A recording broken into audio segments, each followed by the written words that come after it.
अस्सलामुअलैकुम। Welcome to study zone.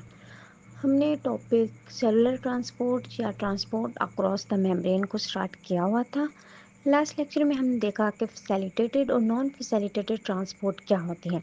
And in our today topic we will discuss about vesicle mediated transport, जिसे cytosis का नाम भी कहा जाता है, वो क्या होती है। जब मूवमेंट होती है मटेरियल्स की वेसिकल या वैक्यूल्स के थ्रू इनसाइड या आउटसाइड ऑफ द सेल, तो इसे वेसिकल मीडिएटेड ट्रांसपोर्ट कहा जाता है। लार्ज मॉलिक्यूल, जब हम प्रोटीन या पॉलीसेकेराइड्स की बात करते हैं तो वो इस मेम्ब्रेन के अक्रॉस इसी मैकेनिज्म यानी वेसिकल मीडिएटेड ट्रांसपोर्ट के थ्रू मूव आउट करते हैं।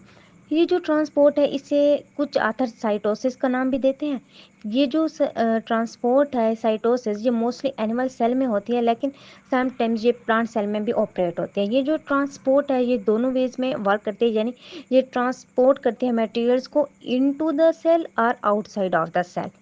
इस साइटोसिस या वेसिकल मीडिएटेड ट्रांसपोर्ट की फिर फर्दर दो टाइप्स आ जाती हैं। एंडोसाइटोसिस, जब इनटेक होता है मटेरियल का by formation of vesicle from plasma membrane, cell के अंदर प्लाज्मा मेम्ब्रेन में जब इनटेक होती है मटेरियल्स की और वेसिकल्स की फिर फॉर्मेशन होती है, तो इस प्रोसेस को एंडोसाइटोसिस कहा जाता है।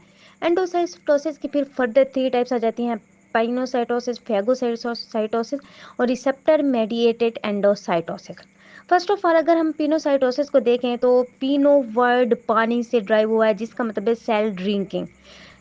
ये जो पिनोसाइटोसिस का प्रोसेस था, इसे सबसे पहले WH लेविस ने 1931 में डिस्कवर किया या पेश किया।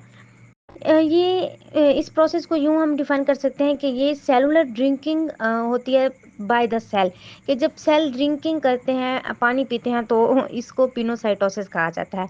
पिनोसाइटोसिस को हम अगर देखें तो ये इम्पोर्टेंट है सेल्स के लिए, क्योंकि ये एक्टिवली इन्वॉल्व हो रही होती है न्यूट्रिएंट्स के अब्जॉर्प्शन में, जो कि सेल को फिर एनिमल सेल को हेल्प करते हैं एक्टिवली पार्टिसिपेट करने में। ये जो टर्म थी पिनोसाइटोसिस, इसको फिर कंफर्म किया 1934 में SO मेस्ट और WH डोयल ने, जब उन्होंने अमेबिया में इसको स्टडी किया कि पिनोसाइटोसिस जो है ये लाइट माइक्रोस्कोप के थ्रू अमेबिया में स्टडी की जाए। ये जो पिनोसाइटोसिस है ये मोस्टली ल्यूकोसाइट्स में होती है, किडनी सेल्स में होती है, इंटेस्टिनल एपिथेलियल थीलियम में होती है और root cell of the plants में होती है। पिनोसाइटोसिस को देखें तो जब प्रोटीन, अमाइनो एसिड्स और आयन जो हैं वो प्लाज्मा मेम्ब्रेन में लिक्विड फॉर्म में आ जाते हैं, तो ये किस तरह से आते हैं। जो फर्स्ट स्टेप है पिनोसाइटोसिस का, तो इसमें जो बाइंडिंग होती है इंड्यूसर जो सब्सटेंस होता है उसकी स्पेसिफिक रिसेप्टर के साथ प्लाज्मा मेम्ब्रेन के अंदर। पहले इनकी बाइंडिंग हुई, किसकी हुई कि जो इंड्यूसर सब्सटेंस था उसकी स्पेसिफिक रिसेप्टर के साथ बाइंडिंग हुई।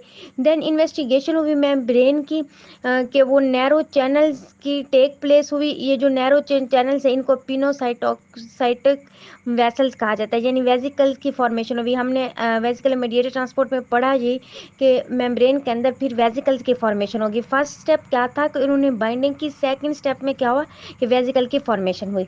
अब इन द नेक्स्ट स्टेप क्या होगा कि जो पिनोसाइटोसिस है, ये जो पिनोसाइटोसिस है ये सेल से प्लाज्मा मेम्ब्रेन से डिटैच हो जाएगी और माइग्रेट कर जाएगी सेल की इंटीरियर की तरफ। फिर क्या होगा कि ये स्मॉल फ्रैगमेंट्स में ब्रोक डाउन हो जाएगी, इसकी ब्रेकिंग हो जाएगी।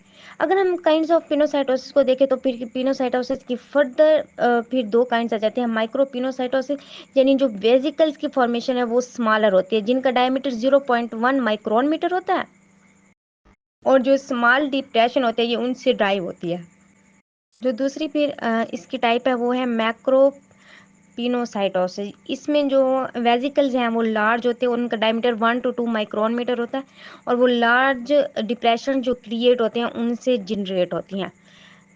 एंडोसाइटोसिस हमने देखा। नेक्स्ट हम फिगोसाइटोसिस देते हैं कि सेल ईटिंग, कि जब सेल सॉलिड पार्टिकल को इनगल्फ करेगा तो इस प्रोसेस को फिगोसाइटोसिस कहा जाता है। कुछ मखसूस टाइप के सेल्स जिन्हें फिगोसाइट्स कहा जाता है वही जस्ट फिगोसाइटोसिस का प्रोसेस कैरी आउट करते हैं। फॉर एग्जांपल जब हम मैक्रोफेजेस की बात करते हैं जो कि इम्यून सिस्टम के सेल्स हैं मैमल्स के अंदर, वो बैक्टीरिया को किल करते हैं फिगोसाइटोसिस के प्रोसेस के थ्रू। मैक्रोफेजेस जो हैं ये इनगल्फ करते हैं बैक्टीरियल सेल को फिगोसोम्स के अंदर। जब ये एक दफ़ा सेल के अंदर चले जाते हैं तो ये जो फिगोसोम्स है ये लाइसोसोम के साथ फ्यूज हो जाते हैं और जो डाइजेस्टिव इंजाइम है लाइसोसोम के अंदर वो बैक्टीरियम को डिस्ट्रॉय कर देते हैं और इस तरह से ये सारा प्रोसेस टेक प्लेस होता है। नेक्स्ट आ जाता है रिसेप्टर मेडिएटेड एंडोसाइटोसिस। तो इसमें क्या होगा कि जो पार्टिकुलर मेम्ब्रेन प्रोटीन्स है वो सर्व करेंगे रिसेप्टर के तौर पर और जो सेवरल मॉलिक्यूल्स हैं वो ट्रांसपोर्ट हो जाएंगे सेल के अंदर। ये जो साइकिल है ये बिगेन्स होगी specialized region of plasma membrane जिन्हें कोटेड पीट्स का नाम दिया जाता है। यानी ये जो साइकिल स्टार्ट होगा ये कोटेड पीट्स से स्टार्ट होगा। कोटेड पीट्स क्या है? ये डिप्रेशन है प्लाज्मा मेम्ब्रेन के अंदर जो कि कोटेड होते हैं इनर सरफेस में, और जो साइटोप्लाज्मिक सरफेस है पेरिफेरल प्रोटीन्स की उनसे क्लैथ्रिन का नाम दिया जाता है। ये जो सब्सट्रान है ये ट्रांसपोर्ट होता है और अटैच हो जाता है रिसेप्टर के साथ कोटेड पिट के अंदर। ये जो शॉर्टली थ्रेट ऑफ होते यानी कुछ मिनट के अंदर जो कोटेड पिट्स हैं वो इन्वेजिनेट्स होते हैं और पिंच ऑफ हो जाते हैं, ये फिर कोटेड वेजिकल्स बना देते हैं। ये जो कोटेड वेजिकल्स की फॉर्मेशन हुई इनमें ना सिर्फ वो सब्सटेंस होंगे जो कि ट्रांसपोर्ट हुए बल्कि इनके अंदर रिसेप्टर मॉलिक्यूल्स भी होंगे जिनकी एक्सटर्नल कोटिंग होगी और उस एक्सटर्नल कोटिंग के अंदर क्लैथ्रिन प्रेजेंट होगी। जब ये मटेरियल जो है इंजेस्टेड मटेरियल इसको लाइब्रेटेड किया जाएगा वेजिकल से तो जो रिसेप्टर्स हैं वो रिसाइकल्ड हो जाएंगे और जो प्लाज्मा मेम्ब्रेन होगी उसके अंदर फिर उसी तरह से सेम वेजिकल आ जाएगा। एक थी एंडोसाइटोसिस, नेक्स्ट हमने टाइप पढ़ी एक्सोसाइटोसिस। एक्सोसाइटोसिस जो प्रोसेस है इसे सेल वोमिटिंग का नाम भी दिया जाता है।